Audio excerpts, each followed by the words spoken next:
Como impreterivelmente a gente inicia a nossa reunião às 6 horas da manhã e hoje nós vamos ter um estudo, né, que é uma análise retrospectiva de um único centro sobre os resultados terapêuticos da papilectomia endoscópica e quais seriam os fatores de risco para as complicações. Então, a doutora Jennifer vai apresentar e logo em seguida o doutor Rodrigo vai apresentar um caso, né? É, um caso que ele vai nos mostrar. E eu volto a reiterar, viu? Quem quiser apresentar um caso aqui para discussão, é só mandar uma mensagem para mim. A gente combina sem problema nenhum. Acho que a semana que vem nós vamos ter um caso. O Filadélfia vai apresentar alguns casos que se correlacionam de diferentes pessoas junto com o nosso. Então, acho que vale a pena a gente apresentar os casos, né? Porque assim todo mundo participa, e além de todo mundo participar, a gente também tem a experiência de outros centros, o que é muito interessante para nós e para todos aqueles que estão assistindo. Então, Jennifer, fique bem à vontade, pode fazer a sua apresentação e depois a gente entra em discussão. Obrigada, doutor Celso. Bom dia a todos. Então, esse artigo, como o doutor Celso falou, a gente vai focar na papilectomia endoscópica e nos fatores de riscos de complicações para o procedimento. Então, o adenoma da papila duodenal, né, é uma lesão pouco frequente. Ela tem uma incidência na população geral de 0,04 a 0,12%. E trata-se de um tumor benigno com um potencial de malignização. Então, é indicado o tratamento de ressecção completa da lesão. Atualmente, tem-se que a papilotomia endoscópica é uma alternativa menos traumática que a ampulectomia cirúrgica. São técnicas diferentes e acessam áreas diferentes. A papilectomia endoscópica ela fica reservada para os casos mais superficiais, onde o adenoma comete a papila sem invasão dos ductos biliares e pancreáticos, mais internamente. E nesses casos seria idealmente realizada então a ampulectomia cirúrgica, que consegue uma margem de ressecção maior, né? Mas a papilectomia endoscópica tem crescido muito nos últimos tempos para a ressecção dessas lesões.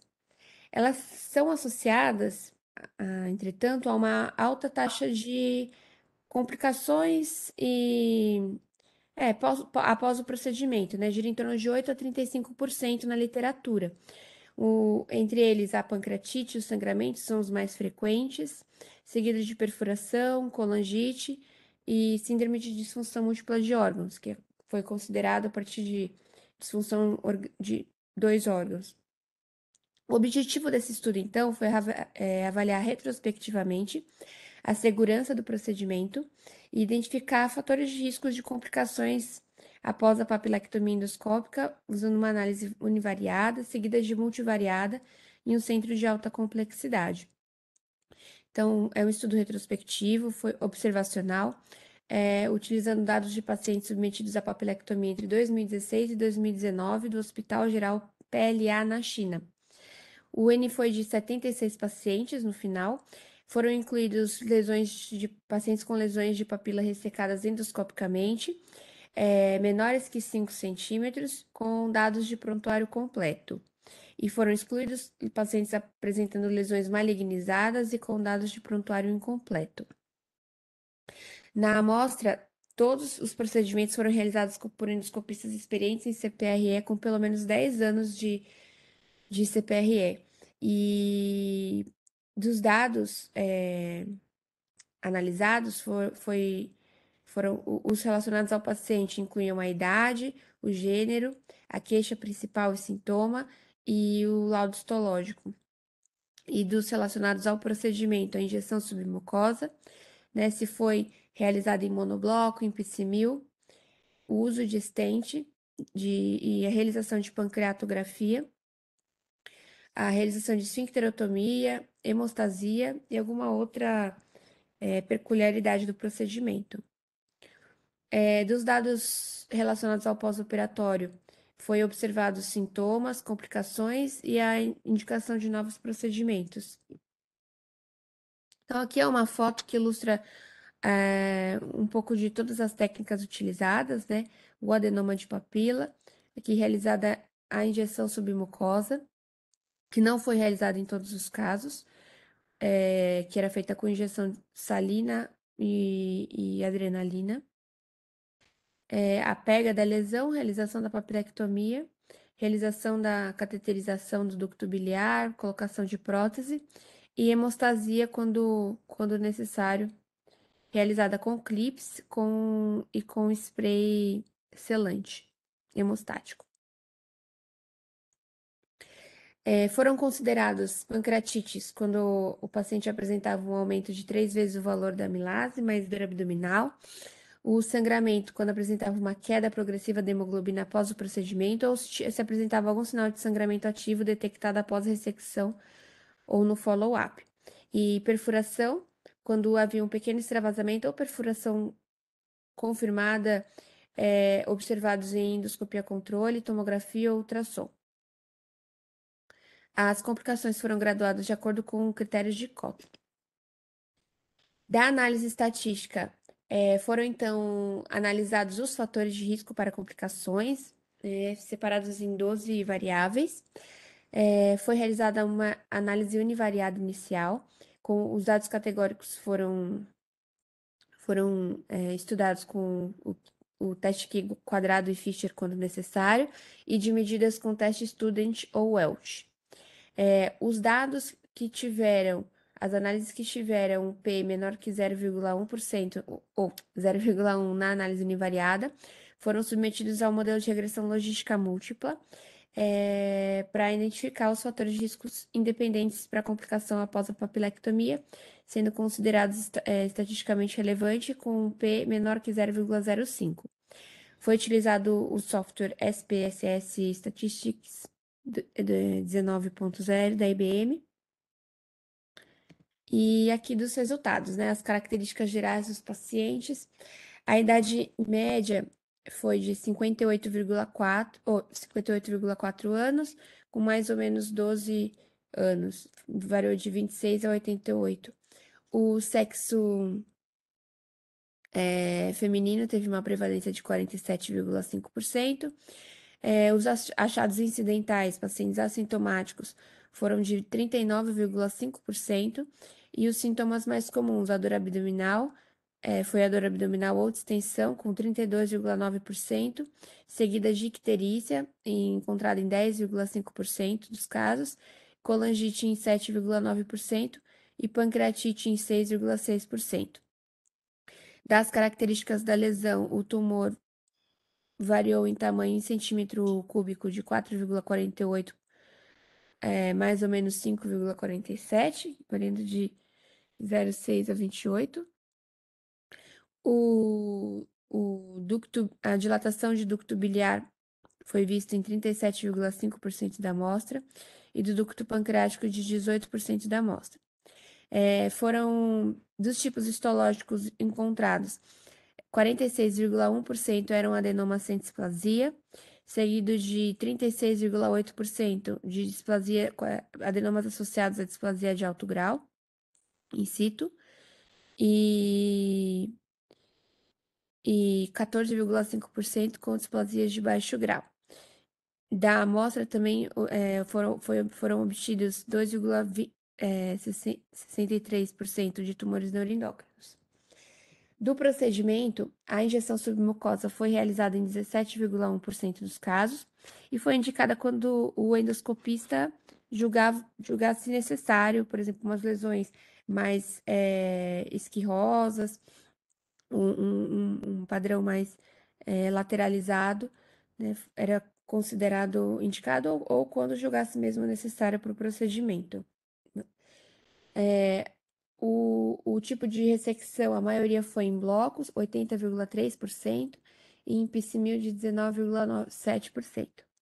A hemostasia com clipe foi realizada em 82,9%, com epinefrina em 22,4% e selante hemostático utilizado em 29% dos casos. Aqui a gente vê que eles foram sobrepostos, né, os dados. E a colocação de stent, eles estudaram a colocação de stent pancreático, biliar, a dupla colocação de stent dos dois e a não colocação de stent. Foi colocado stent pancreático em 39,5% da amostra, stent biliar em 30%, a técnica de dupla stent em 19,7% e a não colocação de stent em apenas 10% da amostra. A pancreatografia foi realizada em 51,3% dos casos e a esfincterotomia endoscópica em 31% da amostra. Das complicações pós-operatórias gerais desses 76 pacientes, o que tiveram complicações em geral foi 36,8% da amostra total, sendo 25% dos casos de pancreatite, sangramento, e desses, a maioria foi leve, né? 68,4%, moderada 26%. Já o sangramento foi visto em 18,4% dos casos, com uma taxa de sangramento mais 42% leve, 35% grave e 21% severa, mas bem distribuída. A perfuração já foi vista em 3,9% dos casos, foram 3 casos ao total, sendo considerado um moderado e 2 graves. De colangite, apenas um caso. Disfunção múltipla de órgãos foram consideradas todas severas, mas todas foram melhoradas em até 48 horas. E então, aqui, da análise univariada dos fatores de risco para complicações pós-papilectomia, né? De todos, considerando todos os fatores. Foram comparados, então, os pacientes que tiveram qualquer complicação, foram 28, e os que não tiveram, que foi um N de 48. 12 variáveis foram estudadas e elas foram classificadas em relação ao paciente, a doença e a intervenção. O adenoma sem displasia e a colocação de stent biliar foram vistos como menos propensos significativamente, né, estatisticamente significativo, a ter complicação após a papilectomia endoscópica, um fator protetivo. E a presença de adenoma com displasia de alto grau foi visto como uma maior possibilidade de desenvolver complicações após a papilectomia endoscópica. Teve um odds ratio de 6,84 e um intervalo de confiança de 2,41 a 20,49, né? E com um P bem baixinho. Não foi encontrada associação estatisticamente significativa entre a ocorrência de complicações e outras variáveis, né? Incluindo das características dos pacientes, idade, sexo, tumor do tamanho, dilatação do ducto biliar ou pancreático, ao uso de injeção submucosa, pancreatografia, da técnica de ressecção e uso de hemostáticos. Então, aqui, né, resumindo, uma tabela que mostra esses dados. Então, o que foi considerado fator protetivo, a ausência de displasia e uso de stents biliares. Eles fizeram também uma análise separada dos casos que tiveram a pancreatite e o sangramento, já que são geralmente mais frequentes, são as duas complicações mais frequentes encontradas. Na análise e foram encontrados diferentes fatores para cada uma delas. A análise dos fatores de riscos relacionados à pancreatite, os adenomas sem displasia, o tipo histológico sem displasia, foi considerado como um fator relacionado a menos sinais de complicação de pancreatite. E a colocação de stent pancreático e o tipo histológico com adenomas com displasias de alto grau foram relacionados a uma maior frequência de pancreatite nesses pacientes após procedimento.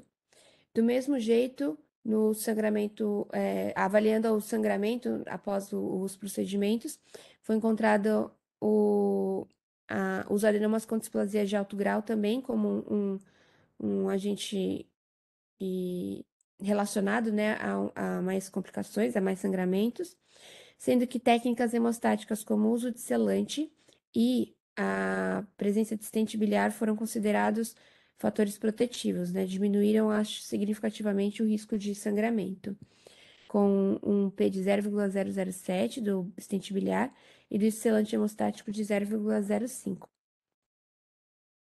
Esses fatores foram passados, né, a partir de com um P menor que 0,1 para uma análise multivariada e foram considerados nas complicações gerais o stent biliar ele diminuiu, né, foi significativamente estatístico, com uma menor risco de complicação em geral e com uma menor risco de sangramento. E ele não foi significativamente estatístico para menor risco de pancreatite. O stent pancreático, ele já foi visto como um fator relacionado a maior caso de pancreatite. E dos tipos histológicos,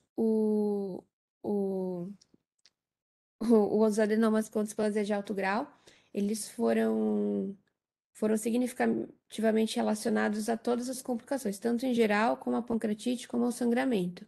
E aqui já não foi visto o uso de selantes, né, nos casos de sangramento, eles já não foram significativos, quando se utilizando um número de P, um valor de referência de P menor que 0,05%. Então, da discussão desses resultados, a incidência de complicações após a papilectomia endoscópica foi de 36,8%, que é semelhante a estudos anteriores, né, que a gente viu no começo de 8 a 35%. A maioria das complicações foram leves, 60,7%, enquanto apenas 21% dos casos tiveram complicações mais moderadas e 17,9% graves. Além disso, todas as complicações após a papilectomia endoscópica tiveram melhoras após tratamento imediato e nenhuma morte foi relacionada, sendo então considerado, né, na balança como um procedimento seguro para o tratamento das lesões papilares, que elas são realmente bem, bem, como fala? Não é difíceis, mas desafiadoras, né? Se o tratamento é desafiador, mesmo na papilectomia endoscópica, quanto com a realização da ampulectomia cirúrgica. O stent pancreático, ele contribuiu potencialmente para a ocorrência de pancreatite após a papilectomia endoscópica, enquanto que o stent biliar, pareceu prevenir as complicações em gerais, né? E aqui ele coloca por que, então, esses dois tipos de stents produzem esses efeitos opostos. Na justificativa do estudo, o stent pancreático, ele geralmente é considerado mais desafiador do que o stent biliar. Ele tem o maior risco de lesão, de contaminação durante a canulação do ducto pancreático e a colocação do stent. Não é tecnicamente fácil colocar esse stent, né? Isso a gente até discutiu no fim de semana com o Dr. Eloy, e ele falou exatamente isso, né? A tentativa da colocação do stent já pode gerar, né, um quadro de pancreatite. Às vezes, mesmo você não chegando a colocar, o que acaba sobrepondo algumas amostras. Nesse caso aqui, não ocorreu isso. E o stent biliar, ele pode beneficiar os pacientes porque ele ajuda também, ele tem tecnicamente é mais relativa em relação ao stent pancreático, é mais fácil da sua introdução, e ele ajuda na drenagem da bile e prevenindo a pancreatite induzida pelo refluxo biliar e o sangramento da ferida induzido pela bile, também diminuído. O estudo ele sugere que o stent pancreático, especialmente nos pacientes com dificuldade de canulação, que ele seja descontinuado, né? Que não seja necessário sua colocação, a menos que seja necessário devido a outras preocupações, né? Do estudo, depois da avaliação do pancreatografia, algo que sugira a necessidade de colocação. Já o stent biliar, ele pode ser considerado um método preventivo nas complicações gerais e de sangramento após a papilectomia endoscópica. Então, é visto na literatura dados conflitantes sobre os efeitos do stent pancreático após a pancreatite, na pancreatite após o procedimento endoscópico. Os que advogam ser bom uso do stent pancreático diz que reduz a incidência da pancreatite, prevenindo a estenose do ducto pancreático, auxiliando na drenagem do líquido pancreático. E nos que dizem ser contrários à utilização de rotina desse stent, é que ele acaba não sendo eficaz na prevenção da pancreatite pós-operatória e até aumenta o risco devido à canulação repetida do ducto pancreático. A injeção submucosa ela foi realizada em 17,1% dos casos e foi utilizada considerando a característica da lesão. E consistente com os estudos anteriores, a realização da injeção ela não foi benéfica e nem aumentou o risco de complicações após a papilectomia endoscópica. Então, não se recomenda como uma etapa obrigatória aqui. Apenas quando julgar necessário para uma realização de ressecção em monobloco, o que evitaria a, a recidiva dos adenomas. Das limitações, é um estudo retrospectivo, de centro único, então é difícil a gente generalizar os resultados desse estudo para outros ambientes. E o tamanho da amostra foi relativamente pequeno, né? Incluiu 76 pacientes. Apesar de ser considerado um dos maiores estudos, juntamente com o do Dr. Celso, que tem uma amostra muito boa, é, porque é uma doença rara, né, de se encontrar. Então, é difícil você ter um centro com uma experiência muito maior do que esse valor. Outros fatores de risco para complicações pós-papilectomia endoscópica não foram incluídos, né, como aplicação pré-operatória de AINES e hidratação, que seria legal para a gente avaliar métodos para evitar a pancreatite, preventivos da pancreatite após a manipulação ali na papilectomia endoscópica. A ideia era procurar algum estudo com o uso de stent e outras técnicas também para evitar a pancreatite na papilectomia endoscópica, comparando as técnicas. Mas não tem nenhum estudo, pelo menos não encontrei nenhum, que ele compare realmente todas as prováveis técnicas preventivas. Então é isso.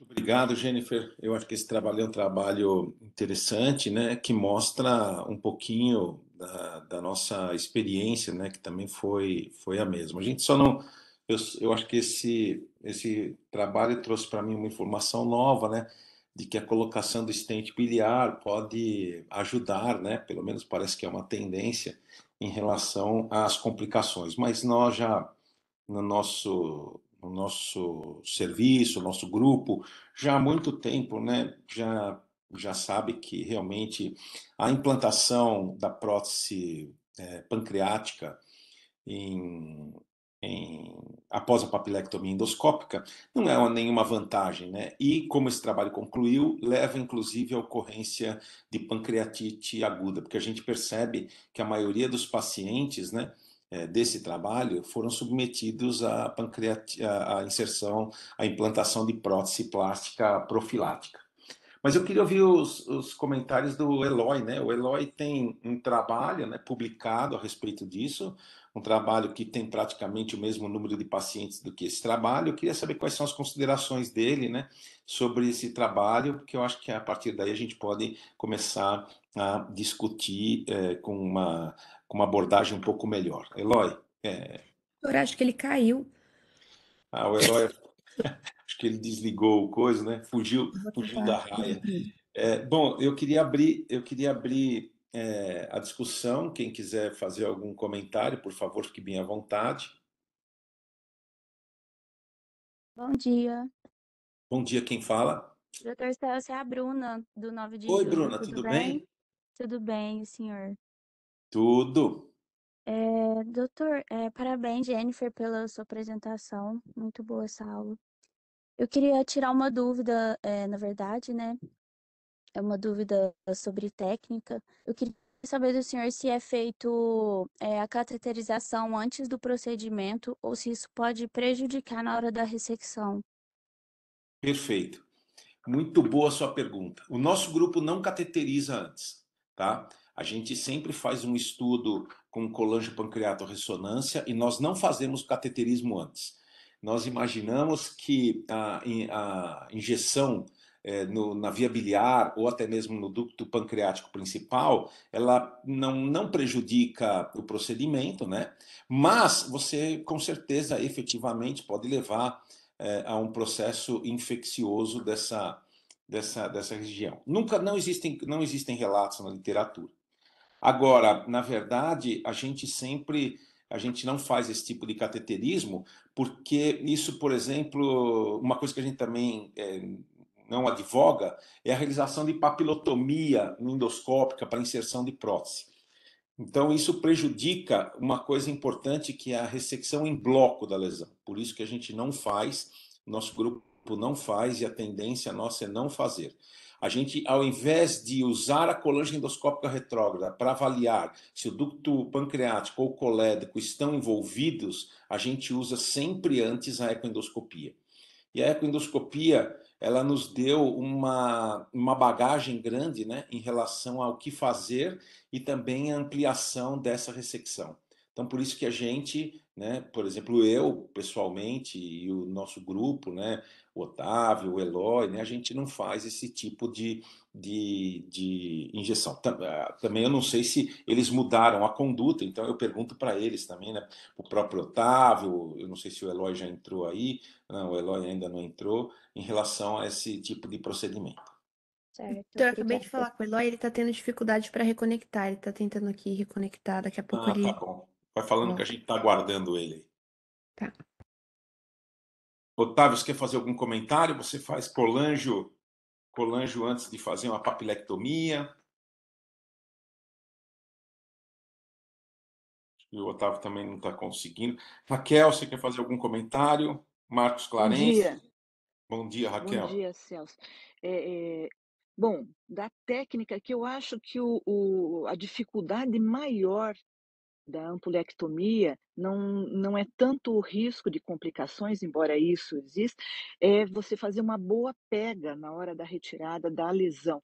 Acho que essa talvez seja onde nós devemos mais tomar cuidado para pegar em bloco a lesão. E eu confesso que acho que é onde eu me debato mais, fico mais tempo pensando bem para ser efetiva e não deixar margem de lesão. A injeção submucosa eu só faço se tiver comprometimento do duodeno, do lado da ampola de Vater. Eu não faço na ampola porque até no começo, as primeiras, a gente fazia. E eu notava que não ficava bom essa injeção, que atrapalhava muito. E isso foi descrito, o Celso sempre comenta isso, que atrapalha. Então, realmente, a gente não faz a injeção para levantar a papila, que na verdade você afunda a papila e não consegue fazer a extração. As complicações que eu tive foram de sangramento. Nós temos um pequeno número de pacientes, nós fizemos até uma revisão, tivemos elevação de amilase, mas sem o paciente apresentar dor, e tivemos sangramento, sim. E, em geral, o sangramento foi tardio, mas com controle conservador. Nenhum paciente precisou ir para a cirurgia, exceto aqueles que, na análise da peça, se identificou neoplasia e o paciente tinha um bom status para ir para a cirurgia. Então, foram as situações que nós indicamos. Eu queria fazer uma pergunta para a Jennifer, porque eu acabei não lendo o trabalho, em relação ao spray para prevenção de hemorragia, eles faziam antes de ter sangramento? Eu não entendi. Eles faziam de rotina nos pacientes que faziam pulectomia ou era um tratamento da hemorragia?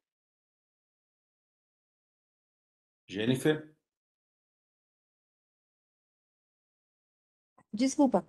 Então, isso não ficou muito bem claro no estudo, doutora Raquel. O que eles colocam é que foi realizada em uma porcentagem X dos casos. Deixa eu achar aqui de novo. Mas Que ali diz que foi. diminuiu o risco de sangramento, mas porque, teoricamente, é para uso no tratamento. Para mim é É, novo isso também, que seja usado para prevenção.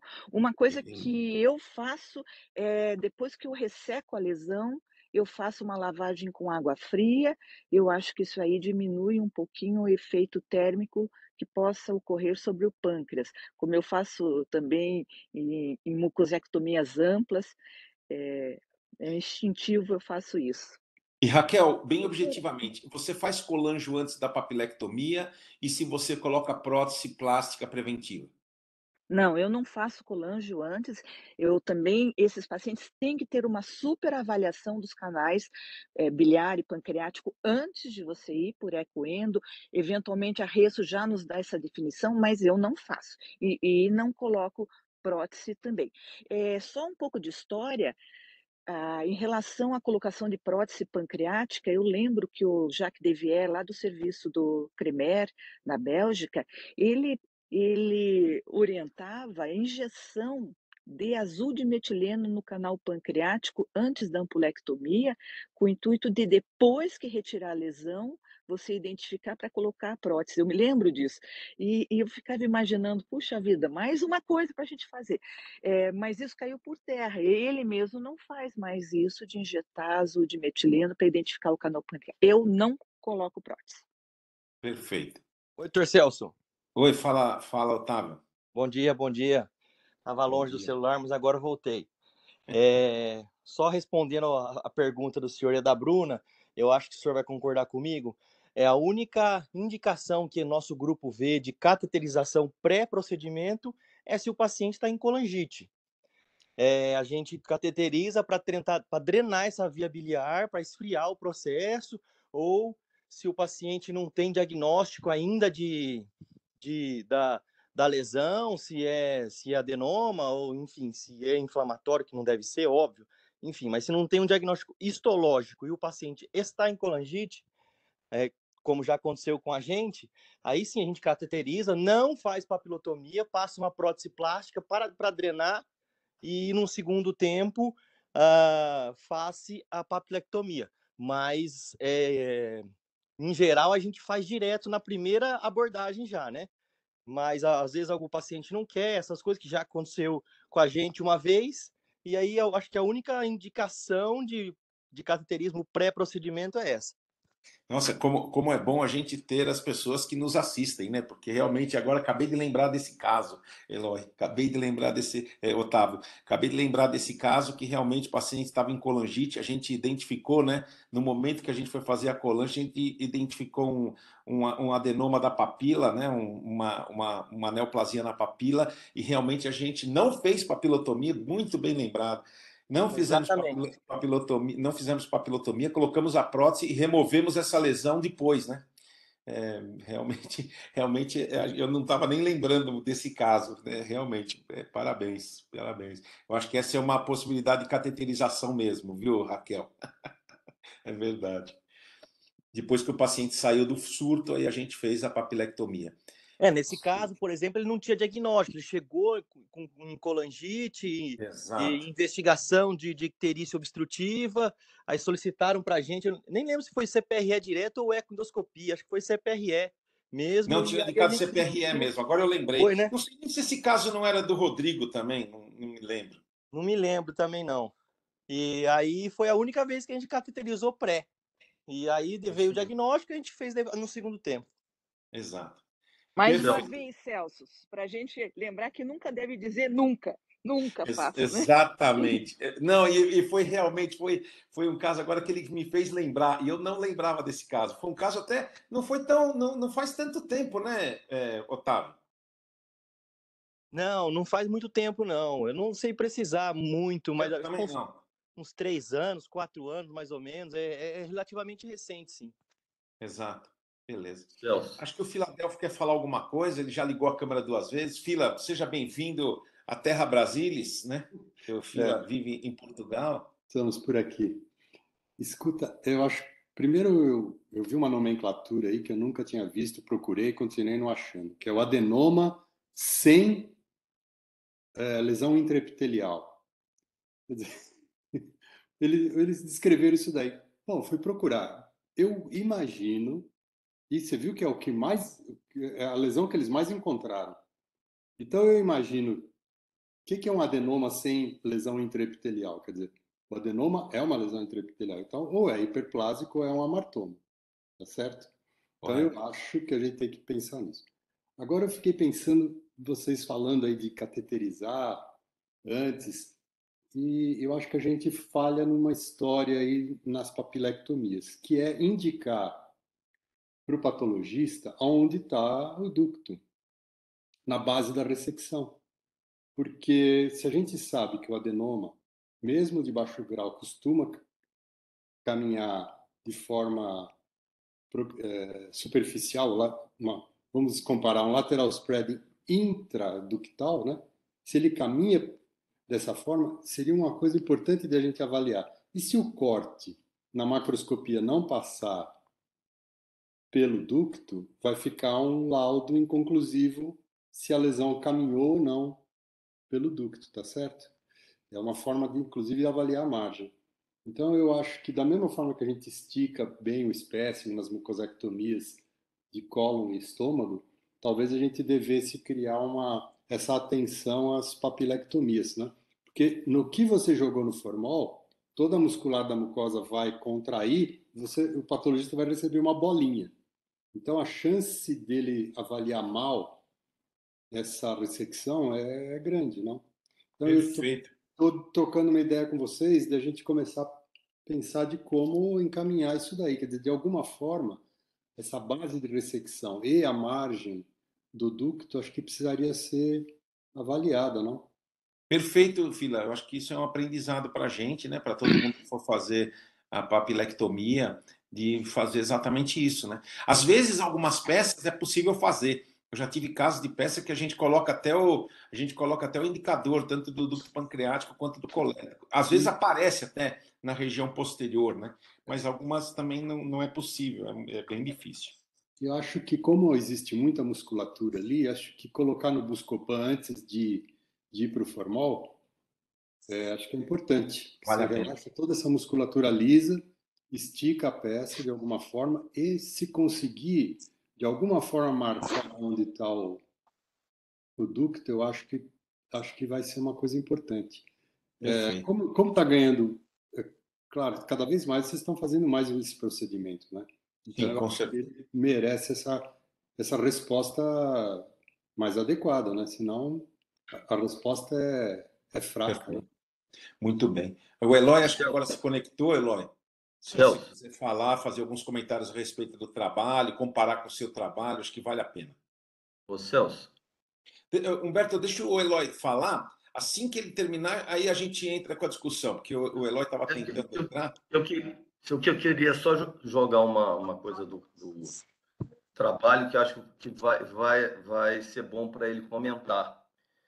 Só um minutinho, viu lá?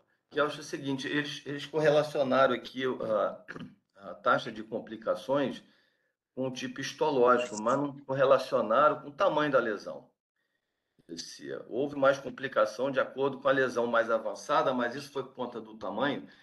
Eu não sei, porque eles incluíram lesões até 5 centímetros, se eu não me engano. Esse é o primeiro dado.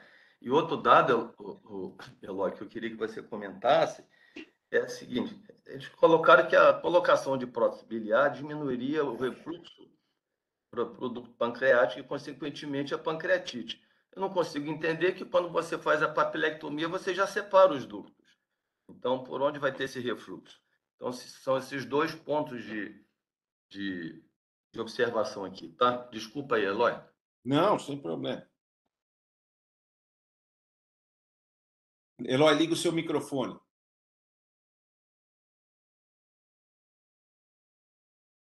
Não estamos te ouvindo, Eloy. Não estamos te ouvindo. Desligou? Aí, agora parece que você tá conectado. Vocês estão me ouvindo? Sim, agora sim, pode falar. Então,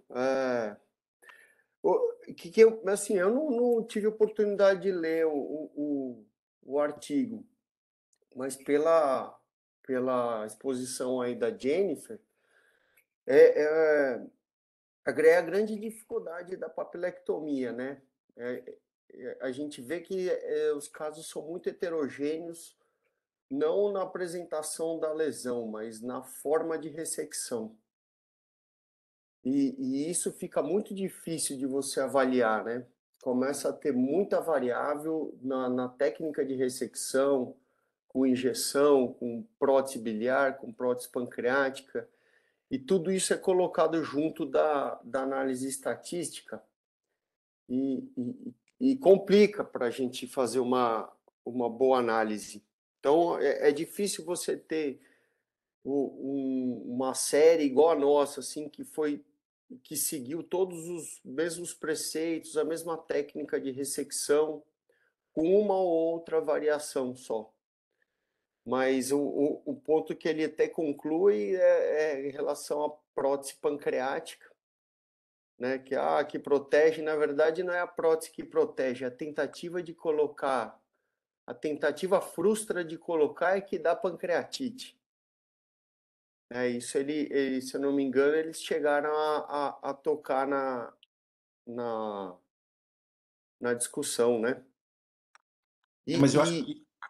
Diga de Pode lá. falar.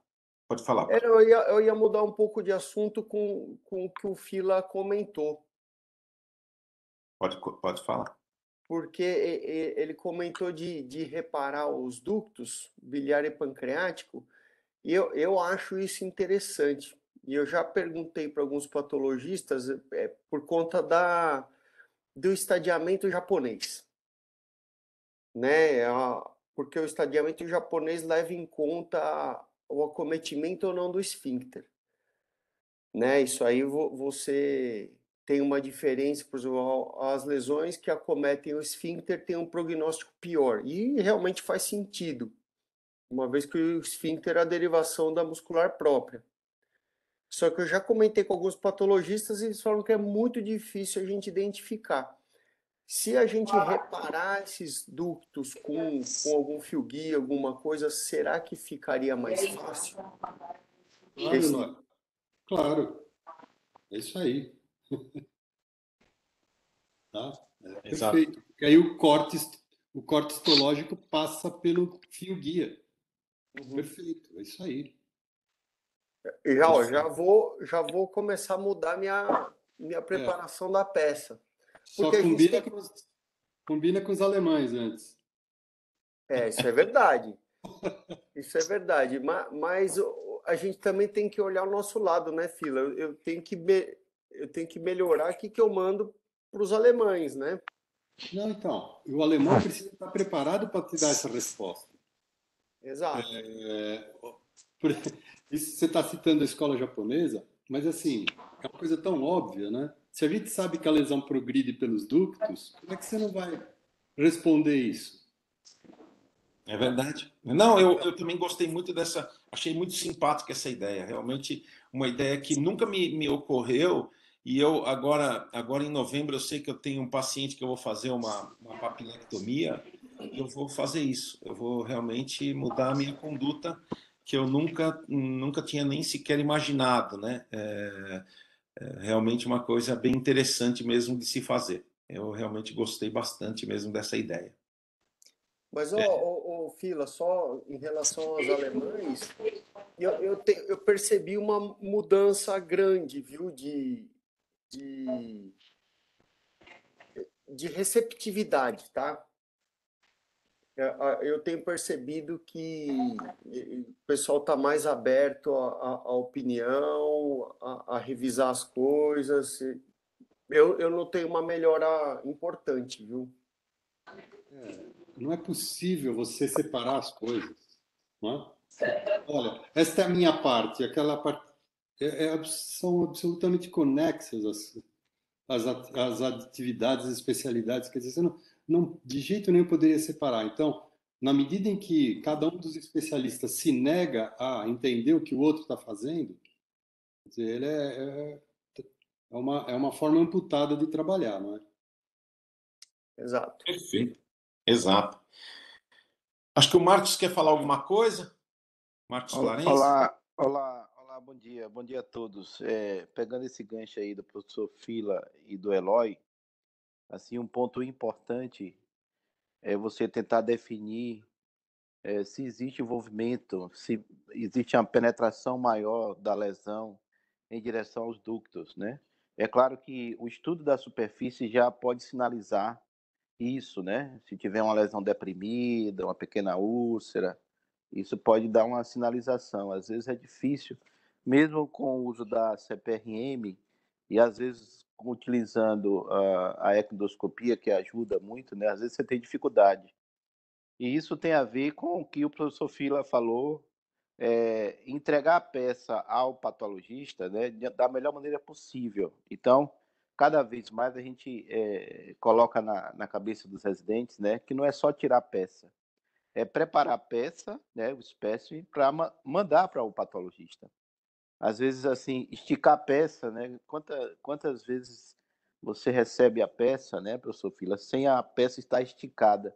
Só a peça estar bem esticada, bem posicionada, isso já ajuda muito, mesmo você não identificando o ducto, mas é possível, né? Eu acredito que o patologista que isso vai ajudar o patologista, né? Quanto à questão das técnicas de retirada da papila, aí pode variar muito. Eu mesmo, pelo menos, eu gosto de injetar um pouquinho na sua mucosa. Eu me sinto assim seguro. Não precisa injetar muito, né? 1 ml no máximo já te dá uma ideia de que a papila está, né? Que não tem envolvimento vertical, né? Enfim, a questão da colocação de prótese eu também tento colocar a prótese na via pancreática, mas também não insisto muito, né? Para mim, a novidade foi colocar a prótese na via biliar, né? No último caso que eu fiz, eu senti que não estava uma boa drenagem da via biliar. O contraste não estava drenando bem. O que foi que eu fiz? Eu coloquei uma prótese, me senti seguro em colocar a prótese. Mas isso, para mim, é uma novidade, né? Para diminuir o refluxo, enfim, essas coisas. Mas retirar a peça e mandar a peça para o patologista, a gente deve ter cada vez mais muito cuidado, não só na papila, mas no estômago, no colo, né? Isso a gente tem que embutir na cabeça dos residentes. Perfeito, Marcos. Processo, isso me Oi, lembrou Eloy. de mandar a peça para o patologista, me lembrou quando eu era residente da cirurgia, eu tive um assistente que quando ele fazia a gastrectomia, tinha que sair um da mesa para dissecar os linfonodos. E aí ele falou assim, não, vai um lá e vai atrás, tem que... E mandava, assim, uns 20, 30 frascos ali, e mandava para o patologista, olha, linfonodo da onde? Linfonodo de tal lugar, de tal lugar.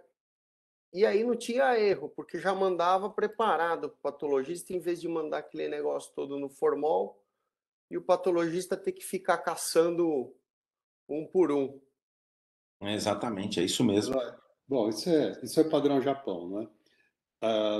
Assim, a queixa mais comum que o patologista recebe é de que ele dissecou poucos linfonodos no espécime cirúrgico.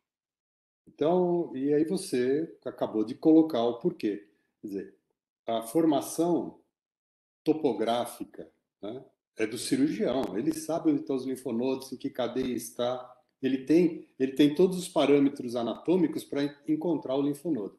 Agora, o patologista recebe um monte de gordura enrolada no formol, insuportável de... Então, a dissecção é muito prejudicada. Então, assim, quando eu voltei do Japão, dos comentários mais comuns aqui no Brasil era o pessoal do Japão mente em número de linfonodos que eles dissecam. E era exatamente isso que acontecia. O segundo auxiliar saía da cirurgia e dissecava tudo e mandava 100 frascos. Entendeu? Então, é simples assim, não é? É como encontrar o linfonodo. Então, o patologista, primeiro, não tem formação para isso. Perdeu a referência anatômica porque a peça está toda enrolada, né? Então, faz toda a diferença. E é a mesma coisa que você comentou, né, Fila? Porque da mesma forma que o patologista não queria, se recusa a ver um lado, o cirurgião, o endoscopista também não quer ver o outro lado. Então, esse tipo de intercâmbio é fundamental. Quem se beneficia é o paciente. Eu só quero fazer um comentário rápido, que eu me lembro que o professor Modena fazia exatamente isso, em todos os casos que qualquer cirurgião operasse, ele ia até a sala de câncer gástrico e fazia todas as dissecções. O problema é que os alemães não gostavam, os alemães brigavam com ele todos os dias. Por quê? Porque ao invés de ter o epíplon mais a peça operatória, eles tinham com o Dr. Modena pelo menos 20, 30 frascos. E ele pegava e colocava, ele ia, para vocês terem uma ideia, ele era o chefe da endoscopia. E se, por exemplo, o Bill operasse uma gastrectomia por câncer, ele ia até a sala e fazia toda a dissecção. Se ele operasse, ele fazia, e se o outro operasse, por exemplo, o Agite, ou o próprio Dr. Sebastião, ele ia lá e fazia a dissecção. E como ele era o decano, né, ele era o mais velho, às vezes tinha até os próprios aliados eram contra, né? Mas não tinha jeito, mas não tinha jeito, com ele não tinha jeito. Você vê, né? Só para lembrar coisas que a gente revivencia. Ser contra uma atitude tão boa como essa, né? Mas faz. Mas brigou muito, viu? Tanto que isso aí brigou muito, que ele tinha o apelido, gerou o apelido dele, porque ele chama José Luiz Pimenta Modena. Então eles perguntavam assim: hoje ele está nos dias Pimenta ou ele está nos dias Modena? São histórias que a gente vivenciou, é muito bacana isso, muito bom isso. Eu queria fazer mais um comentário. Humberto hoje está quietinho. Não, eu já estou light. Queria fazer um comentário a respeito. Está cansado da viagem ainda. Um pouco, né? Voltar aqui um pouquinho para o trabalho, assim.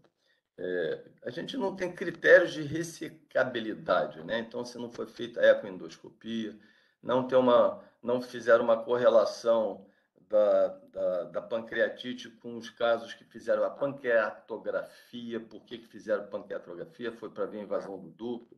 Assim, como a Eloy falou, tem muitos dados, fica uma sopa de legumes, né? Muitas informações misturadas. Isso que eu queria levar. Agora, em relação à pancreatite, né? A gente discutiu há uns meses atrás uma série lá do Canadá de 103 pacientes que eles colocaram prótese em todo mundo e deu 20 e poucos por cento, 21%, se não me engano, de pancreatite. Colocaram próteses de 5 centímetros de tamanho, de 3 frentes em todos os pacientes. Então, assim, não falaram de insucesso de colocação de prótese, ou de tentativa de colocação de prótese pancreática com a pancreatite. Então, assim, os dados são muito, muito heterogêneos. Então, assim, qual o critério de ressecabilidade? É tamanho da lesão? É o aspecto da lesão? Porque senão a complicação vai ser maior, eu vejo, como mostrou esse trabalho, nas lesões mais displásicas. Né? Será que é por conta de tamanho? Né? Então, acho que são perguntas que... E aí a gente continua tendo os mesmos índices de complicações nas séries publicadas. Se eu estiver enganado, Eloy, por favor, corrija. Então, assim, a gente continua tendo os mesmos níveis de complicação. Agora, eu queria colocar em termos de ressecabilidade, eu queria que o Philadelphia entrasse aqui com a câmera, por favor, que eu acho que... Pode entrar, Philadelphia? Que eu acho que o critério de ressecabilidade é o que o Philadelphia está mostrando mais uma vez no quadro ilustrativo. Então, se você puder entrar maior, Philadelphia, a gente vai ver que, de verde, a gente tem a parede duodenal, nós temos uma lesão exofídica crescendo para fora e nós temos os 2 ductos chegando. Esse é o cenário ideal, uma lesão pequena, exofídica, fora da parede para ressecabilidade. Então, se ela pediculada, né? Exato. Exatamente. Então, acho que esse é o paciente, é o caso ideal para a gente fazer a ressecção. Então, assim, eu continuo com essas dúvidas, né? E isso está implicado com esse trabalho, pelo menos mostrou isso. O nível de displasia está implicado com o nível com a taxa de complicação, né? Então, acho que é pelo tamanho, né? Então, eu acho que é muito diferente, né? Vocês que têm a experiência larga, você ressecar uma lesão até 2,5 centímetros e ressecar uma lesão de 5 centímetros. Vai dar piscimil, vai dar recidiva. O trabalho não fala disso também, né? Olha, eu acho que mais do que o tamanho, a forma da lesão é importante. Então, se for pediculada, pronto, você vai vai laçar o pedículo e pronto, né? Claro, não estou subestimando, não. Claro que é difícil, mas você tem uma área de ressecção. A minha grande preocupação é quando a lesão se espalha na superfície e quando tem depressão. Então, se tiver depressão e você ressecar por piscimil, todo mundo vai errar e ninguém vai chegar ao diagnóstico. Porque a depressão é a coisa mais importante que tem, você poder examinar a adjacência. Senão você não faz diagnóstico, né? Porque ela é muito bem diferenciada, mas ela é alto grau, por ser deprimida. Então, nesses casos, é ressecção em bloco. Se tiver depressão, às vezes nem biopsiar previamente se deve, porque a cicatriz vai atrapalhar a avaliação disso também. Então, eu acho que tentar fazer em bloco a ressecção é a coisa mais importante, principalmente quando tem lesão deprimida. E de novo, na lesão deprimida, às vezes nem biopsiar, você constata que existe uma depressão e se programa para fazer a ressecção em bloco. Eu acho que é esse. Aí nós vamos dar respostas corretas, né? Perfeito, perfeito. Eloy, você tem mais algum comentário? Porque senão a gente vai passar para o caso clínico, que o Rodrigo vai passar. Rodrigo, se você já puder ir já preparando. Alguém tem mais algum comentário, por favor? Só para completar um pouquinho, o Fila falou, né, Fila? Você me corrige, que a biópsia da papila não é critério de ressecção, porque em 30% dos casos, nos trabalhos, mostra que você tem uma histologia mais avançada, né? Tem um carcinoma. Então, assim, eu acho que é mais um dado que não traz, não é benefício para a gente ter o critério, correto? Eu acho que é importante diferenciar entre hiperplásico e adenoma, pelo menos, né? Então, às vezes, talvez caiba a biópsia quando é assim, mas geralmente é lesão vegetante nesses casos, e aí a biópsia resolve. Eu acho que esse é o ponto. Perfeito. Muito obrigado. Eu acho que a gente explorou bastante esse tema da papilectomia endoscópica. Acho que realmente é muito interessante. Então, muito obrigado também pela Bruna pela pergunta. Eu acho que foi uma pergunta bem importante, né? Que a gente tem que ter mesmo essa noção. A gente sabe que tem muitos grupos que advogam a realização da colangio antes e realmente ela é totalmente desnecessária no caso das papilectomias endoscópicas. Então, agora vamos passar para o Dr. Rodrigo. Rodrigo, bom dia. Muito obrigado. Eu também gostaria que você iniciasse. Se você tem algum comentário a fazer em relação ao trabalho, por favor, fique à vontade, porque você estava bem tranquilo. E depois você pode dar início logo em seguida à sua apresentação. Bom dia. Estão me ouvindo, gente? Estão me ouvindo? Perfeito. Bom dia a todos. Acho que uma coisa que eu reparei também no trabalho foi a mesma coisa que o Humberto, que grau histológico relacionado com complicações, mas eu realmente imagino que sejam lesões maiores. Eu acho que naqueles casos com indicação precisa é uma técnica boa, que a gente já discutiu, uma técnica que, porventura, se você tiver algum achado diferente do esperado, ainda assim não atrapalhe nada a realização do tratamento cirúrgico.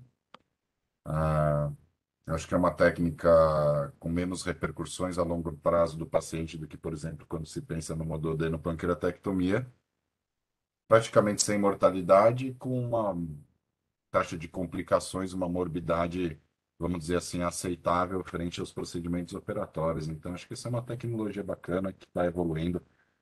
Acho que cada vez mais centros vão começar a utilizar. Quanto mais experiência vocês tiverem, melhores vão ser os resultados. Muito obrigado.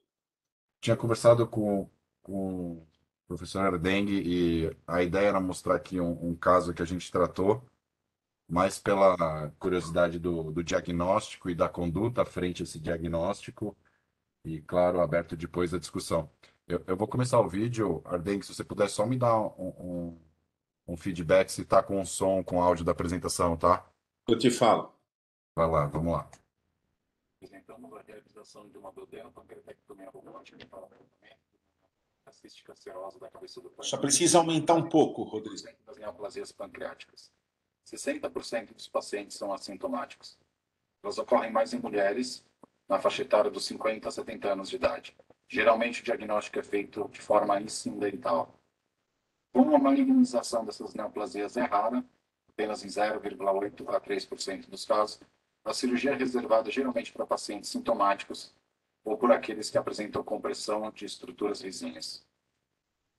Apresentamos o caso de uma paciente do sexo feminino de 36 anos de idade, assintomática, sem comorbidades, que fazia uso apenas de anticoncepcional. O diagnóstico da neoplasia cística serosa aconteceu de forma incidental em 2017. No mesmo ano foi realizada uma ecoendoscopia com punção de uma lesão de 5,5 centímetros. Entre 2017 e 2022, houve o retorno do volume da lesão, até que neste ano a lesão se mostrava maior do que no volume inicial. Foi então feita a investigação com exames laboratoriais, com ressonância magnética de abdômen e ecoendoscopia com punção. Os exames laboratoriais da paciente mostravam discreta elevação de TGP, fosfatase alcalina e gama-GT com bilirrubina total normal. Amilase, lipase e CA199C eram normais, sugerindo um quadro de possível síndrome colestática. A ressonância magnética de abdômen superior demonstrou lesão cística unilocular, de contornos lobulados e bem definidos, com 7 centímetros de maior eixo. Ela determina discreta dilatação do virsum no segmento corpo-caudal, além de impressão no hepatocolédoco com dilatação de vias biliares a montante. A ecoendoscopia demonstrou a presença de uma imagem cística na porção cefálica do pâncreas de 6 centímetros, com compressão de veia porta e comunicação com o ducto pancreático principal, que encontrava-se dilatado para 4 milímetros. Havia também dilatação de via biliar principal. Foi realizada a punção ecoguiada e encaminhadas amostras para citologia e bioquímica. A análise do líquido coletado mostrou CE e CA199 baixos, amilase 205 e citologia compatível com cisto seroso. Pela compressão de colédoco, foi indicado, então, tratamento cirúrgico através de duodenopancreatectomia robótica. Foram utilizados 4 trocartes de cirurgia robótica e um trocarte de 12 milímetros para um assistente. O paciente foi posicionado em decúbito dorsal horizontal com 10 graus de proclive e 12 graus de decúbito lateral esquerdo. A plataforma de cirurgia robótica da 20XI foi docada pelo lado esquerdo da paciente. Logo à inspeção inicial, pudemos observar uma grande massa pancreática elevando a cabeça do pâncreas e o arco do renal, que limitava a visualização do hilo hepático. Após ganhar acesso à radicavidade, partimos para a dissecção e ligadura da artéria gastroepicóica e da artéria bilóica.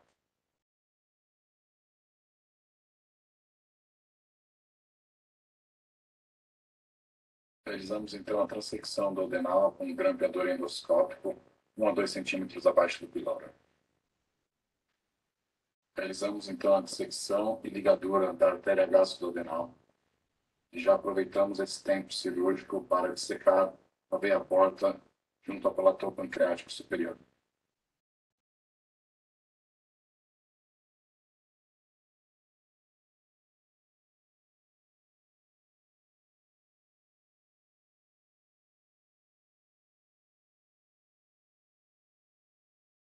A via biliar principal é dissecada, realizado então preparo da via biliar, clampeamento proximal com pinça de bulldog, transecção do colédoco. Realizamos então a dissecção da borda pancreática inferior para a identificação da confluência espleno-mesentérica. Com cuidado, então, realizamos a dissecção do túnel da veia porta.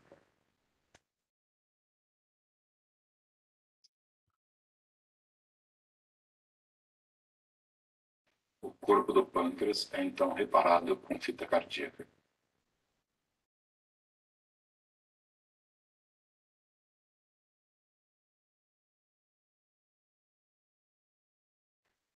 O corpo do pâncreas é transeccionado com bisturi harmônico no nível da confluência espleno-mesentérica. Ainda no andar superior do abdômen, realizamos a abertura do ligamento de Treitz e transecção regional pós-Treitz com um grampeador endoscópico.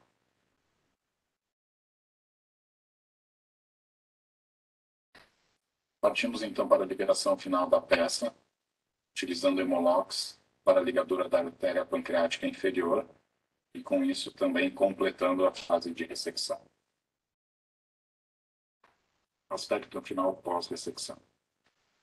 Realizamos a reconstrução como sempre fazemos nas duodenopancreatectomias robóticas com alça única. A pancreate jejunal é feita com plano posterior contínua, depois então feita anastomose ducto-mucosa, como está sendo mostrado agora, e então feito um plano anterior total com pontos separados.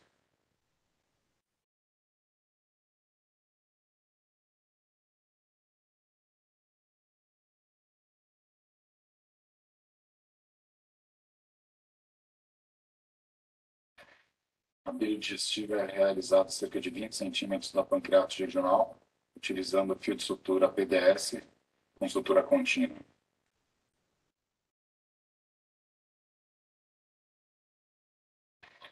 Atualmente, antes da realização da anastomose duodeno-jejunal, a gente utiliza a fluorescência robótica com injeção de verde hidrocianina intravenosa para avaliação do corpo duodenal. A parte que se demonstra isquêmica é ressecada e não incluída na anastomose. Realizamos então a anastomose duodeno-jejunal em 2 planos, um plano muscular e um plano total.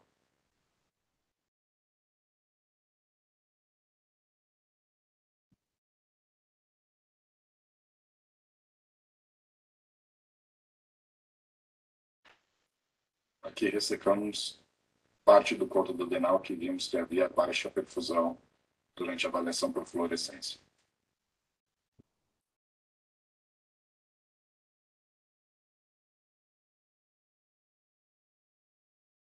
Aspecto final do duodeno jejunal. Por fim, realizada então a colecistectomia.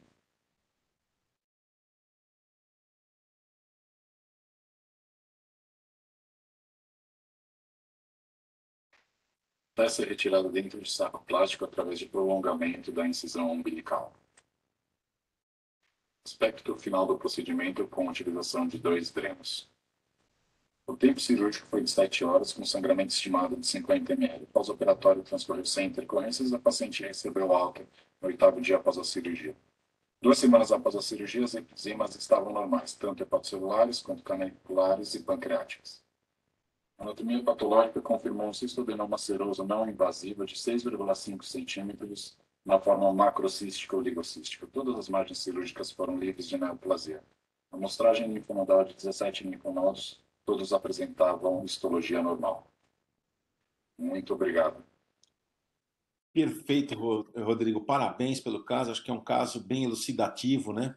Eu acho que é um caso que mostra exatamente para todos os residentes, né? Um caso que enriquece muito o nosso conhecimento de pancreatologia, justamente porque vocês estão vendo um caso de cistoadenoma seroso, da qual eu sempre digo que as lesões pequenas, elas não merecem sequer acompanhamento. Ou seja, se você conseguir fazer o diagnóstico preciso de cistoadenoma seroso, não tem por que você fazer acompanhamento desses pacientes. Entretanto, neste caso, como o próprio Dr. Rodrigo mostrou, você vê uma compressão com alterações leves de enzimas canaliculares, e isso nos leva a simplesmente indicar um procedimento operatório, apesar da realização de uma duodenopancreatectomia.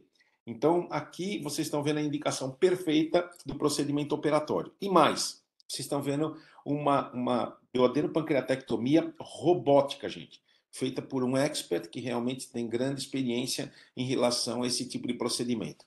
Minha única pergunta para você, Rodrigo, é o seguinte: pelo que eu percebi, você faz em alça única, né? A anastomose do coto pancreático e também da via biliar, né? E a gente, você me corrija se eu estiver errado, mas eu tenho formação cirúrgica, a gente tinha aprendido sempre em fazer de forma separada, né? Até o professor Marcel falava isso. Então, eu queria saber alguns comentários a seu respeito, né? Ou talvez os meus comentários tenham sido de um cirurgião mais com um pouquinho. Eu não tenho cabelos brancos, mas mais com cabelos brancos, mas eu queria ouvir sua opinião a respeito disso. Eu não tinha até esse momento agora da cirurgia detectado essa técnica. Então, se você quiser fazer algum comentário, eu agradeço. Obrigado, Celso. Com relação à alça única, geralmente a gente fazia em dupla alça, quer dizer, uma alça drenando a biliar e a pancreática, a anastomose biliar e pancreática, outra alça fazendo a gastroenterose e confluindo no Y de U. É, uma, uma, uma das coisas que a gente sempre, na verdade, podia, e também pode-se fazer uma alça fazendo a bile digestiva e outra alça fazendo a pancreatite jejunal, e a ideia sempre foi separar também as anastomoses bilipancreática e pancreatite jejunal. Todos os trabalhos mostraram que não tem diferença entre você manter essas duas vias de drenagem na mesma alça ou fazendo em alças separadas. E a ideia era a gravidade de fístula. Então, assim, você fazer uma alça para pancreatite jejunal e uma para uma bile digestiva, a gravidade das fístulas é igual do que fazendo uma alça única. O que poderia ser questionado em termos dessa conduta é um pouco de refluxo alcalino para o estômago, tá? Mas vejo que nessa técnica também a gente faz a preservação do piloro. Então, assim, os pacientes ficam super bem no pós-operatório. Uma outra coisa que poderia ser questionada também é por que fazer a preservação do piloro, quer dizer, a gente preserva o estômago inteiro e o piloro. E a ideia sempre foi diminuir o refluxo, mas na prática é que o refluxo é igual do que se fizer uma gastro-duodenopancreatectomia. Mas a gente tinha bastante problema com essa anastomose antes, muitas vezes por uma gastroparesia muito grande no pós-operatório. Eu vi paciente que ficou 6 meses praticamente sem conseguir comer. Mas a partir de agora, quando a gente está ficando tomando muito cuidado na hora de quanto a gente denerva do estômago, quanto a gente denerva do piloro, quanto a gente preserva de vascularização do piloro. E ainda mais agora fazendo essa avaliação de perfusão do conto duodenal, putz, assim, essas anastomoses estão evoluindo super bem. Uma discussão que eu não tenho, acho que ninguém tem a resposta para você. O Tiago da minha equipe sempre fala, ele fala assim, olha, mesmo se você fizer em dupla alça, para mim ainda falta um Y, falta mais uma. Ele falou, eu queria fazer uma para o pâncreas, uma para a via biliar e uma para o estômago. Ele fala, para mim tinha que ser 3 alças, mas assim, como não tem uma postura definitiva na literatura, eu acho que a gente pode manter dessa forma. Perfeito, muito obrigado. Queria saber o comentário, nós estamos aí também com o Marcos Vinícius. Marcos, bom dia. Eu te vi agora aí, me desculpa de não ter te chamado antes, mas agora que eu vi que você estava aí, não sei nem se você está nos escutando, mas se o Marcos tiver algum comentário, ou alguma outra pessoa tiver algum comentário, por favor, fique bem à vontade em relação ao caso do Rodrigo. Humberto, Posso aproveitar, Dengue? claro. Acho que a mensagem que eu queria dar, tá? Antes de tudo, gente, isso não é a rotina. Esse é o segundo cirrose que eu opero na minha vida. O outro foi o na cauda, que a paciente ficou 2 anos me convencendo a operar porque ela tinha dor e ela jurava por Deus que era do cirrose. Eu mandei ela para ortopedista, operei uma hernia inguinal nela e depois ela virou para mim e falou: se você não operar o meu pâncreas, alguém vai operar. E eu operei e sumiu a dor abdominal dela. Isso não é uma rotina, acreditem, foram assim 2 ou 3 dias na véspera dessa cirurgia, dormindo mal, pensando nessa cirurgia. A gente tem noção da responsabilidade do que a gente está fazendo, da gravidade do que a gente está fazendo, da modificação para o resto da vida da anatomia biliopancreática dessa paciente e das repercussões disso. Só que, por outro lado, até agora que eu estou estudando isso no meu pós-doc, assim, as síndromes colestáticas, essas compressões de vias biliares de uma maneira muito sem barulho, muito sem sinais, evolui para cirrose muito rapidamente. Então, assim, os pacientes que têm alterações e compressões da via biliar, 30% desses pacientes vão para transplante de fígado e não demora para isso acontecer. Então, assim, é uma paciente que já vinha sendo acompanhada desde 2017, alguns anos depois ela ainda mantinha elevação de gama-GT, de TGP, é uma paciente bem jovem. Essa paciente tirou meu sono, até agora ela está bem, e sempre, bom, a cirurgia foi bem, mas acreditem, é daqueles casos que a gente pensa muito, sofre muito para tomar decisão e só dorme bem depois que o paciente fica bem também.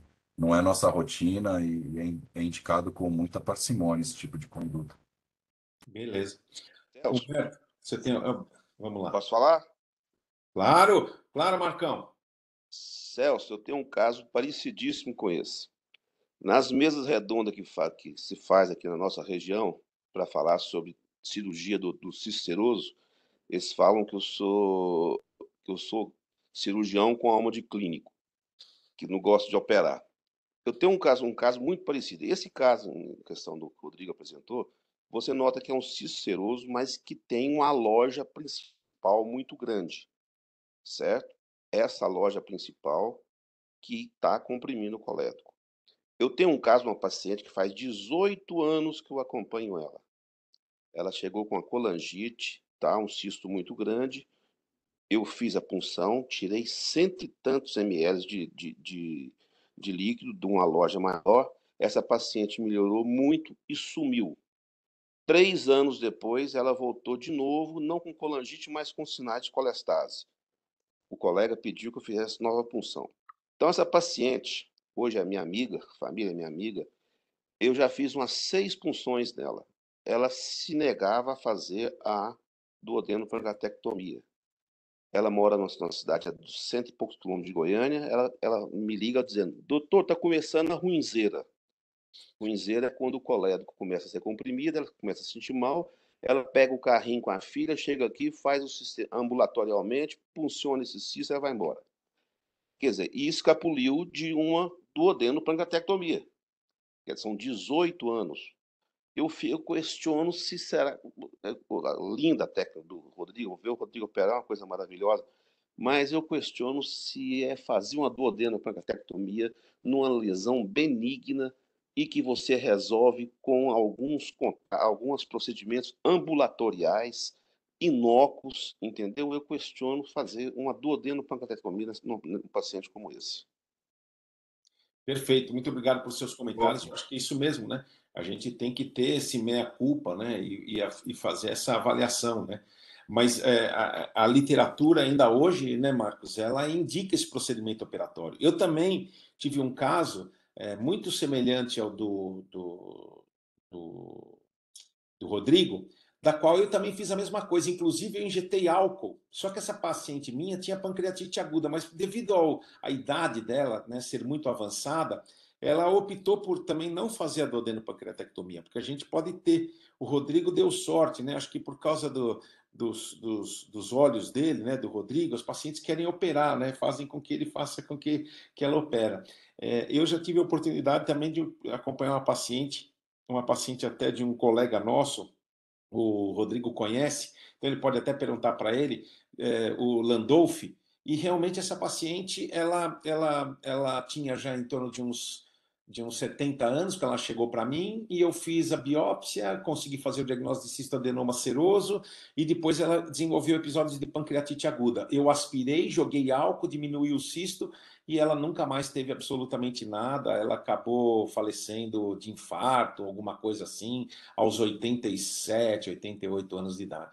Então, eu acho que realmente o cisto seroso é uma lesão benigna, né? Que a gente tem que ter realmente muita parcimônia de indicar. Mas a indicação, nesse caso, é precípua, né? A literatura fala em relação a isso mesmo.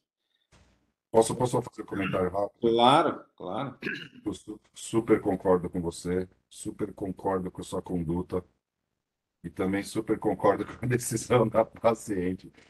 A ideia de trazer foi exatamente essa. Eu sabia que esses Não, muito comentários boa, seriam. muito bom mesmo. E quero deixar super ultra claro que tenho zero de crítica sobre tanto a conduta do caso da Ardenne quanto o seu. Para ser bem sincero, acho a conduta, por um lado, mais segura, é claro. Eu fico me questionando, às vezes, da gente também não se tornar confiante demais no nosso trabalho, no que a gente faz. A gente tem noção de que essa é uma cirurgia que, esse caso, graças a Deus, como os outros, vão super bem, mas em que um dia alguma coisa pode acontecer. Esse caso específico dessa paciente, eu comentei com ela isso e enviar essa paciente para a dengue. Ela falou: não quero passar o resto da minha vida fazendo acompanhamento disso, eu quero me livrar do problema. E eu expliquei para ela que se livrar do problema, apesar da gente não ter mortalidade em DPT, poderia resultar numa cirurgia com risco de vida. Ela concordou. O que eu acho que, assim, da minha conduta tem um grande problema. É aquilo que eu falei, eu alterei a anatomia biliopancreática dessa paciente para o resto da vida, com risco de colangite, com risco de, se ela não se cuidar, ser mais fácil ela se tornar uma paciente diabética. Por outro lado, eu acho que aqueles pacientes que a muito longo prazo também ficam fazendo punções, como essa paciente que você comentou, quando eu percebo que estou com um problema, eu vou. O problema é um dia essa paciente se descuidar e acabar uma hora você olhando para ela e falar, pô, tô cirrótica, né? Exato. Com essa história. Mas não estou criticando, é isso que eu estou te falando. Para mim é trocar um risco por outro, trocar um tipo de acompanhamento pelo outro, e acho que essa conduta que eu, como eu te disse, foi super de exceção, sofri bastante para indicar, sofri bastante até essa paciente ficar perfeita e a gente fazer a cirurgia. E acho que o bacana é isso, acho que a gente pode adaptar o tratamento ao paciente certo, cada um de nós com uma conduta. Ô, Celso, Perfeito. Eu acho que o Humberto tem alguma coisa para falar. Fala aí, Humberto. queria falar rapidamente, primeiro parabenizar aí o Rodrigo. Eu estou numa desvantagem danada, que tem 3 cirurgiões aí do outro lado. E a minha formação é clínica, mas com muita clareza eu consegui ver o que o Rodrigo apresentou na técnica robótica ali no vídeo dele. Agora, isso mostra, Celso, se você me permite falar para os seus residentes, que fazer medicina é muito difícil. Saber medicina é fácil, mas fazer é difícil, porque a gente não tem doenças, a gente tem doentes. Então, se você deve lembrar, um dos primeiros casos que você fez aqui com a gente era uma senhora de perto de 80 anos ou mais, que nós tiramos mais de 500 mililitros do cisto seroso dela, né? Não sei se você recorda disso, foram seringas e seringas de aspiração e resolveu o problema. Ao mesmo tempo, o Marcos Vinícius mostrou um caso de aspirações seriadas, vamos dizer assim, né? E o surjão, então, assim, como é que cada paciente a doença é a mesma, mas a apresentação é diferente, a idade é diferente, é tudo diferente. Então, como é que a gente, mais uma vez que eu falo, a gente tem que ser um alfaiate da medicina, né? A gente tem que adaptar o nosso conhecimento e a nossa técnica, enfim, nossas decisões junto com o paciente. Agora, eu queria perguntar uma coisa para o Rodrigo, desculpa se eu perdi isso. Eu vi a colangio-ressonância, mas na ecoendoscopia já deu o diagnóstico de cisto seroso ou não? Ou a indicação foi pela compressão da via biliar, mas já tinha o diagnóstico de cisto seroso, pelo menos por imagem. Não tinha por aspiração de líquido, nem por biópsia intracística, não, né? Tinha, Humberto tinha assim, acho que foi em 2017, tinha feito uma eco com punção. E o diagnóstico foi pela citologia e pela bioquímica da lesão. A gente, pelo aspecto de imagem por essa ecoendoscopia de 2017, a gente não tinha muita dúvida do diagnóstico. Super confessando para vocês, vocês viram a imagem da reconstrução coronal da colangio-ressonância, realmente parecia um colédoco bem razoavelmente dilatado, né? E depois, não sei se vocês viram uma das imagens da peça que, tipo, tinha o ducto seroso e o colédoco, assim, empurrado pela imagem, mas daí o outro lado da moeda, uma coisa que eu confesso para vocês é quando vocês viram a dissecção do colédoco no hilo e o clampeamento e depois a transecção do colédoco, ali junto do hilo, por outro lado, ele não parecia também tão dilatado, tá? Então, assim, por um lado, na peça era uma compressão enorme, na colangio-ressonância parecia ter uma boa dilatação, na transecção do colédoco ali, vou confessar para vocês que não era um colédoco tão dilatado como o de um adenocarcinoma, alguma coisa assim. Perfeito, Rodrigo. É isso mesmo. Celso, Oi. é Marcos Clarence, tudo bom? Por favor, faça o seu comentário, Marcos. Nesses momentos finais dessa sessão, né, que cada vez mais a gente aprende, discute, né? Eu chamo esses momentos finais de Roberto Carlos. Grandes emoções, grandes emoções. Eu acho que a gente tem que também colocar na balança a opinião do paciente, né? A vontade do paciente, né? E o Marcos Ney colocou isso, né? E mostrar ao paciente as vantagens, as desvantagens, os riscos que o Sujan colocou, né?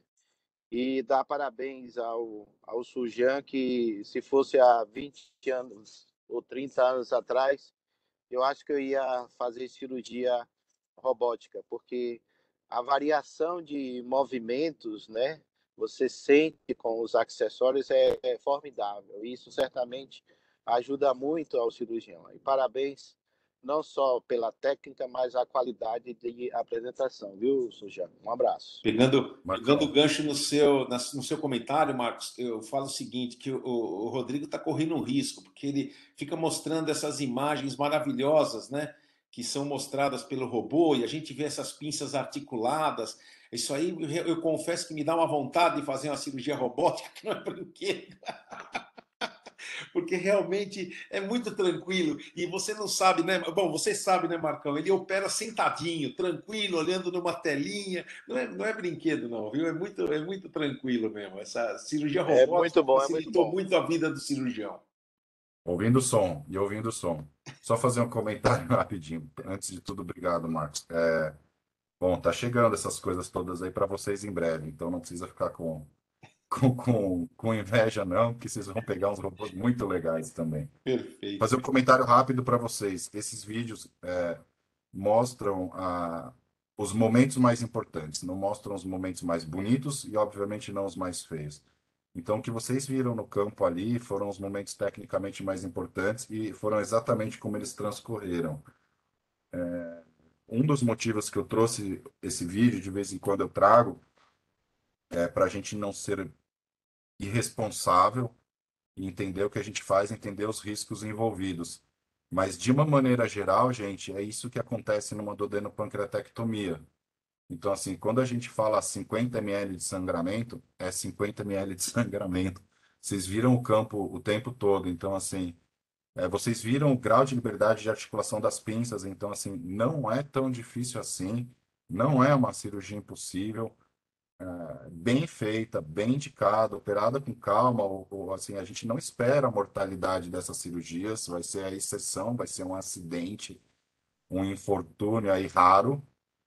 O pós-operatório é para ser muito bom, é para ser um pós-operatório tranquilo. Essa paciente demorou um pouquinho para ir de alta, para ser sincero, porque ela mais estava insegura de ir embora para casa do que qualquer coisa.